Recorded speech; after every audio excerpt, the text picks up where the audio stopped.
আসসালামু আলাইকুম ও রহমতুল্লাহি ওবরাকাতুহ। একমাত্র প্রবাসীরাই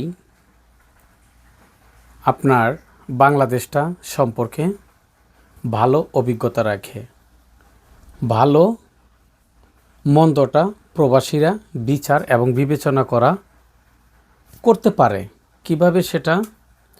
এই প্রবাসীটাই যখন দেশে যায় তখন কিন্তু সে দেশে যায় সাধারণত দেশের কিছু বুঝে না।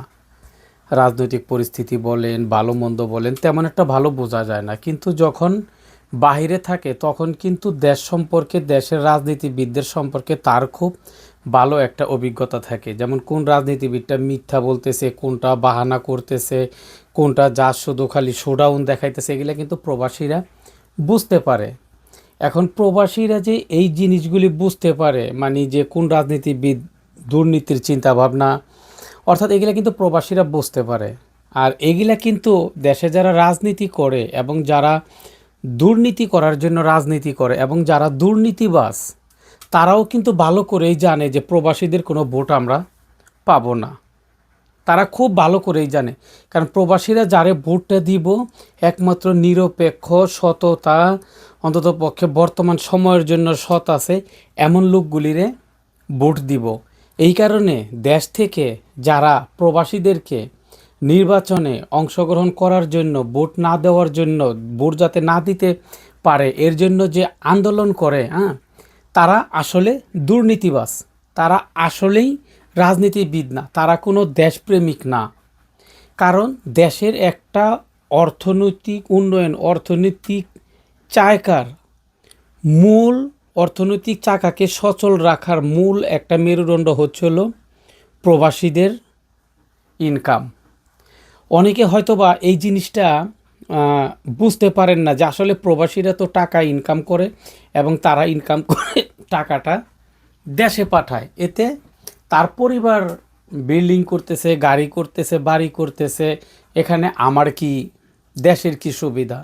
বেশিরভাগ মানুষ কিন্তু এই কথাটাই চিন্তা করে। তো তাদের উদ্দেশ্যে আমি একটি কথা বলতে চাই, কিন্তু সেটা আবার কিছু ডিটেলস বাইঙ্গা বলতে গেলে ভিডিও বড় হয়ে যাবে, তাই শর্টে বলি যে প্রতিটা দেশের যে রিজার্ভ ফান্ড থাকে, অর্থাৎ আমরা প্রবাসীরা বাংলাদেশে যদি ধরেন 2 লক্ষ টাকা পাঠাই, তাইলে এই 2 লক্ষ টাকা পরিমাণ ডলারটা গিয়ে জমা হয় আমাদের বাংলাদেশের রিজার্ভ ফান্ডে। আর বাংলাদেশ সরকার সেখান থেকে একটা, বাংলাদেশ ব্যাংক একটা নোটিফিকেশন পায়ে আমাদের বাসায় দিয়ে আসে সেই $2000 পরিমাণ কতগুলি কাগজ। বাংলাদেশের মুদ্রায় বাংলাদেশের টাকাটা জাস্ট কাগজ। প্রতিটা দেশের মুদ্রায় প্রতি দেশের মুদ্রাটা জাস্ট কাগজ। সরকারের শুধু ওটার মধ্যে একটা সাইন থাকার কারণে সেটা হয়ে গেছে আমাদের দেশের জন্য মুদ্রা। সরকার চাইলেই কিন্তু আপনার এই কাগজ বুড়ি বুড়ি বানাইতে পারবে না। যারা এই বুড়ি বুড়ি কাগজ মনে করেন যে ধরেন রিজার্ভ ফান্ডে আপনার বাংলাদেশের কথার কথা ডলার আছে 1 ট্রিলিয়ন, কিন্তু সরকার চাইলেই 5 ট্রিলিয়ন পরিমাণ আপনার মুদ্রা ছাপাইতে পারবে না। এখন বলবেন যে এইটা ধরবো কীভাবে? ধরেন আপনি এই যে 1 ট্রিলিয়ন পরিমাণ আপনার টাকা আছে রিজার্ভ ফান্ডে, এখন আপনি যদি বাংলাদেশ ব্যাংকে নিয়ে $5 ট্রিলিয়ন পরিমাণ টাকা নিয়ে বাংলাদেশ ব্যাংকে ধরেন আপনি জমা দিলেন, নিয়ে যে আপনি 200 যুদ্ধ বিমান ক্রয় করতেছেন। এখন বাংলাদেশ ব্যাংকটা আপনার কাছ থেকে তো পাইলো $5 ট্রিলিয়ন পরিমাণ টাকা, তাই না? এখন এই টাকাটা আপনি ওই যে যার কাছ থেকে করতেছেন, এই 100 যুদ্ধ বিমান ক্রয় করতেছেন, তারে তো আপনার দিতে হইব ডলার, সে তো আর টাকা নিব না। তাহলে এইটা যখন আপনার ওই এই রিজার্ভ ফান্ডের আপনার যখন ডলার দিয়ে কনভার্ট করা হইব, তখন দেখব ধরেন আপনি ওই $5 ট্রিলিয়ন পরিমাণ টাকা আপনার ব্যাংকে জমা দিলেন, কিন্তু কাজ কিন্তু হইতেছে না, কারণ তারে তো দিতে হবে ডলার। ধরেন 100 যুদ্ধ বিমান ক্রয় করছেন, এখন তারে তো দিতে হবে আপনার ডলার, তাই না? তো এ কারণেই আমি বলি যে প্রবাসীরা হচ্ছে রেমিটেন্স যোদ্ধা। শুধু প্রবাসীরাই না, যারা আপনার অনলাইনে ফ্রিল্যান্সিং করেন তারাও রেমিটেন্স যোদ্ধা।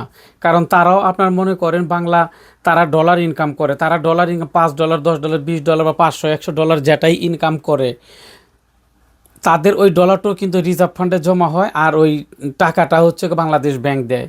তারপরে যে গার্মেন্টস ব্যবসায়ী যে যত মালই রপ্তানি হয়, কথা বুঝছেন, এরাও কিন্তু আপনার মনে করেন যে আপনার রেমিটেন্স যোদ্ধা, কথা বুঝছেন।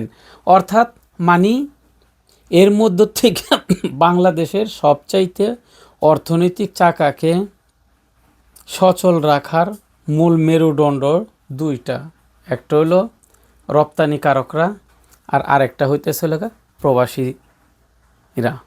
সুতরাং প্রবাসীরা যাতে ভোট দিতে পারে সেই নিশ্চয়তা বাস্তবায়ন হোক, এটাই প্রত্যাশা করি। আমরা দুর্নীতি চাই না, আমরা সন্ত্রাস চাই না, আমরা সুখী, সুন্দর, সজলা একটা বাংলাদেশ চাই।